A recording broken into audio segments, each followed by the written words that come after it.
rotate your phone. You can't turn your phone while recording. Okay. I feel like this is probably fine. All right. That says live. It's coming up to 5. We are live at almost 5. Hello, hello. Hi, hi, hi.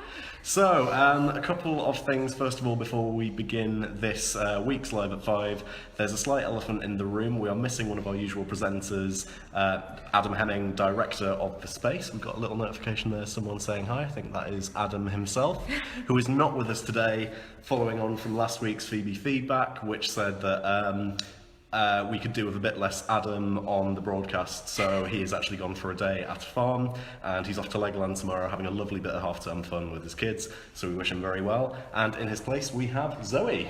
Hello. So Zoe is one of our volunteers from Adam is watching. Oh, he hasn't given us a comment, he's just told us that he's watching, which is very good. So Zoe is from the United States of America. Do you have anything you'd like to say about yourself to the camera, to the people? All right. Well, to start off, I'm from California in the States. I'm from the LA area and I'm really enjoying being overseas for the first time. But a small little fact about me is even though I love the arts, and of course I love the arts because I'm here at the Space, I also am only one class away from getting an anthropology degree, so Nice. a woman of many talents. Indeed, indeed. And yeah, I think London's a very good city for anthropology as well. We were going to be asking for recommendations for Zoe as someone who is in town and new to the city. What can we recommend for someone who is out of town to enjoy and explore in London? So we're looking for restaurants, we're looking for other theatres, we're looking for museums, we're looking for bars, anywhere to get a nice coffee. Anywhere that you'd recommend, please let us know in the comments and we'll be happy to pass those on and share the city that we love with Zoe. Yes, please. I am in need of so many recommendations. So I think first things first, we should do a bit of light banter. How was your weekend? Really good. I had quite a lazy weekend. Watched a lot of movies. Nice. Anything, any fun? Any highlights? Any like? Let's see. Well, I watched Eddie the Eagle yesterday, which I really Brilliant. enjoyed. Yeah. Great movie. Highly recommend it. Yeah, I think that's probably one of the best British films I've seen recently. I think Taron Egerton's really good and it's such a ridiculous British story that, yeah, I think Eddie the Eagle is a big tick from me. It's so good. It's so good. It really just reminds me of Cool Runnings because I grew up watching Yeah. that one. Like, it's just such a good little story and it has such a good message to it. Yeah, I think it's the British Cool Runnings, I would say. So like, yeah, we're very, very happy with that. Oh, we've got hi Jill. I don't know who it is who's commenting from the Space here, but somehow posting it. Oh, I think that'll be Adam giving us live feedback as we are recording. So hello Adam, please let us know how we're doing. I'm just going to take off a storage notification because my phone is quite old and telling me I've run out of room. But we're going to keep on going. We're live, the show must go on. In terms of my weekend, I've had quite a fun one. I was here yesterday hosting someone's birthday party. Many happy returns to that person. And last night I went for a ghost walk, which was hosted by my friend, the wonderful William Hastings, who anyone who's a fan of the Heretical Historians will recognise. He's doing a ghost tour with the Thames Rockets on Halloween for a couple of nights only. If you happen to be there and want to learn some horrible history of London and the South Bank, would very much recommend that. Finishes off in a very nice pub with some interesting facts and stories. And I also got to see the closing night of Last Orders at the Old Red Lion, which was hosted by the Knock Knock Club, who are a great new company who are doing work based around history and ghost stories. So they'll go into a venue and thoroughly investigate it with paranormal investigators. And yeah, make a show which is funny, educational, informative, and very, very entertaining. So it was the last night of that, but I hope we're going to hear more from the Knock Knock Club pretty soon. Wow, that sounds so cool. I want to check that out. Yeah, I'm hoping that, we may see if there's any spooks at the Space. We've got some lovely red lighting on our uplighters going on at the moment. One of the things we usually tend to ask in the Space is who is in the hall at the moment, and as you can see, there is currently just the two of us. And that is it. We, for once, do not have any rehearsals in here because Rising Tides are doing their double bill at the moment, and they are settled with the shows. We've had some really good feedback, had some very good reviews for those, and yeah, I think we should probably talk about Rising Tides for a little bit. So do you want to begin with Between Two Waves? Between Two Waves, I really enjoyed it. I saw it just the other night, actually. So it's definitely more of a drama than, in comparison to Gasping, which is definitely a comedy. It talks a lot about how climate change is happening for sure, and everything that's going on in there. The actors did a great job of portraying it, because the show, without spoiling anything, is not in chronological order. Okay. So you really have to be aware of that and how everything is changing within the scenes. But once you are aware that it's not in exact chronological order, it's so easy to follow. And I really, really did enjoy the show, despite climate change being so cynical. Brilliant. Honestly, great show. Really, really highly recommend it.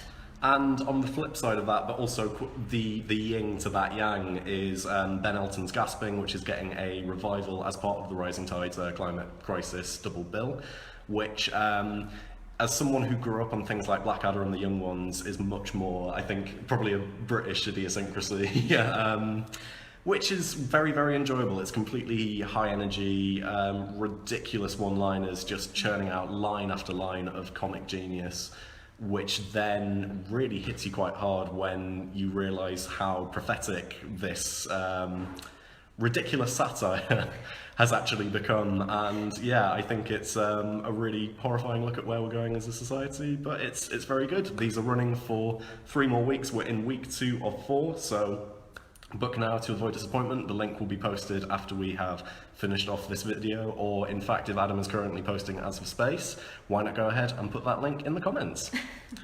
Yeah, I think as part of our standard routine for Live at 5, we now have a tradition of unboxing, which was started off last week. So we're going to go ahead, as we now have 2, count them, 2 things to unbox as part of this one. And considering last week was some wrist restraints, I'm a little bit cynical about how many belty things there feel to be in this one. So Zoe, if you'd like to go ahead and do the honours. Yes, I most certainly will.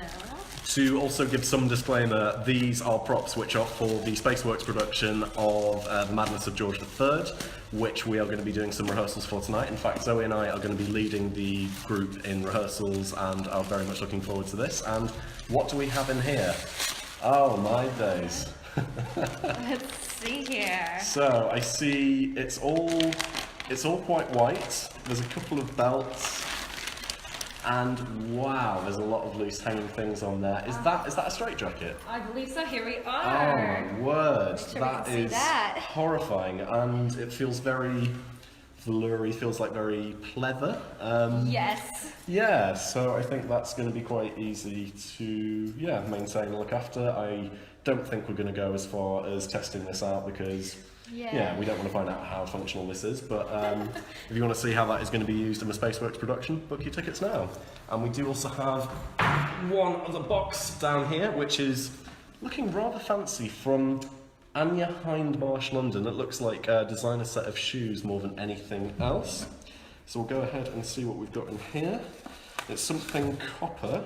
Aha, I think I know what this is. This is a warming pan, I believe, something that they used to use to... I don't actually know the correct history of these, so I'm going to just assume that it was used to... Oh, it was, you would put this in under the mattress when you were trying to warm up at night. So I don't know if you can see how large this actually is. This is going to be possibly for a cat or a dog bed rather than a king or a queen, but the important thing is it's going to keep someone warm in a very particular area, I think. So yeah, we're going to pop that down. That was our unboxing for this week. If you do enjoy the unboxing section of Live at 5, please go ahead and send more things to the space. That is 269 West Ferry Road, Isle of Dogs, E14 3RS. Please send and make sure that we can promote your brand, promote your straitjackets, promote your warming pans on Live at 5. We've got 4 people watching now, so I think that's a good rate for any sort of influencers. And also this week, as well as Rising Tides, we do have the wonderful comedian Anna Nicholson, who is returning to the space, having done a run of her show last year, which was Woman of the Year, and indeed she was. It's now the show Get Happy, which she has taken to Edinburgh, and she's taking off to the Adelaide Fringe next year, so make sure to catch that. It's going to be a good one. It's on for one night only, this Sunday the 3rd. Tickets will be available from the link in the bio if Adam is posting these. We've got a couple of comments coming through. Yeah, we've got Isabel Dixon joining us. Hello, Izzy. And Adam is also posting links for things to be unboxed. He's very, very keen that people are jumping on this unboxing trend, and I couldn't agree anymore. And one bit of very exciting news which we have been teasing is something merely to do with the changing of the seasons, the changing of the months. Next month is November, or as it should be known, Movember. We are going to be the male members of the team, so Adam and I and David Baldwin are going to be doing a fundraiser in which Adam and I are going to be completely clean shaven from the start of November and doing our best to grow moustaches and facial hair over the course of the month. Now, I don't know if you can see from here, as Otis pointed out in our first live at 5, I did used to have whiskers up here, but I have trimmed those off just for the sake of the Monkey's Paw show which I was doing. Yes. And yeah, we're very, very passionate about raising money for men's health issues, as that's what the concept of November is about. It's all about raising awareness, raising funds for good causes, and we are going to be doing a 50-50 split as a charity ourselves. We want to make sure that we are, helping to support the space and look after not only good causes but ourselves, because I think we're also quite a good cause. We are going to be doing a 50-50 split with the Campaign Against Living Miserably, also known as CALM, who are a suicide prevention charity and provide a lot of resources, provide a lot of support to people who are affected, or providing prevention resources for a very, very good cause, for a grassroots organisation, so it's not paying for a lot of overheads, it's supporting really, really good work. And we are going to be posting the link for our Just Giving page very soon if Adam is on that, and you'll be able to follow our progress. So as you can see, I haven't been clean shaven since the end of 2015. I've been growing some sort of facial hair ever since then, so I'm going to be exposing parts of my face which I haven't seen in coming up to 4 years. So we think that's got to be worth something. Adam is going to do his best to, grow a good moustache, as he prefers usually a gentle kind of stubble. We're also going to be doing weekly special beards. So Leanne and Zoe have been doing some research into what the most popular varieties of beard decoration are. We found a glitter beard, we've also got flower beards, rainbow beards, and for our finale, Christmas tree beard. So we're going to be doing these with David Baldwin, the bar manager of Hubbub, to make sure that we have some very nicely decorated beards to help shout out and raise awareness. If you look on our Just Giving page, you'll see that we have set a target for £1,000, which we appreciate is quite a lot of money to ask for just simply growing some facial hair and letting nature take its course.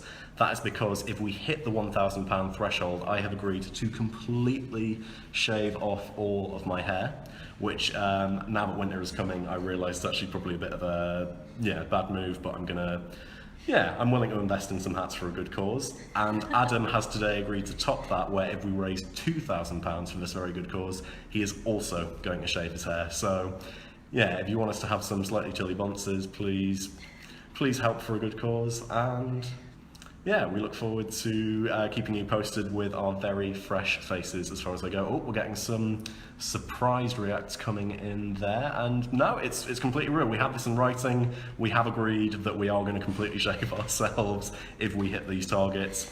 And to be honest, I could go one further, and if we do hit, let's say 2,500, I will let one lucky member of our donors actually wax my chest in front of an audience. I will go for that because I feel like, we're on a roll, let's do it. So first of all, let's hit 1,000, let's get this off. 2,000, Adam gets this off. 2,500, let's see how far we get. I feel like that is everything we have to say in terms of news. We do have one set of very well wishes to pass on. Our dear theatre and technical manager Kerry is heading off for a wonderful break to Disneyland, so we wish her very well and hope that she has a lovely time and rest, because she's been working incredibly hard. She's also been doing the sound design and the technical programming for the Rising Tides double bill, so we can totally appreciate having a bit of a breather, Yes. and getting a chance to relax. It's well deserved. She needs a break. Totally. We all do what we can to work incredibly hard here, and yeah, the night is young for us. We still have a Spaceworks rehearsal to go. We're looking forward to seeing the progress of the Madness of George III and the use and application of a straitjacket and a warming pan. And I think we'll leave you on that wonderful note. Thank you for watching Live at 5, and we will see you next week. Bye bye.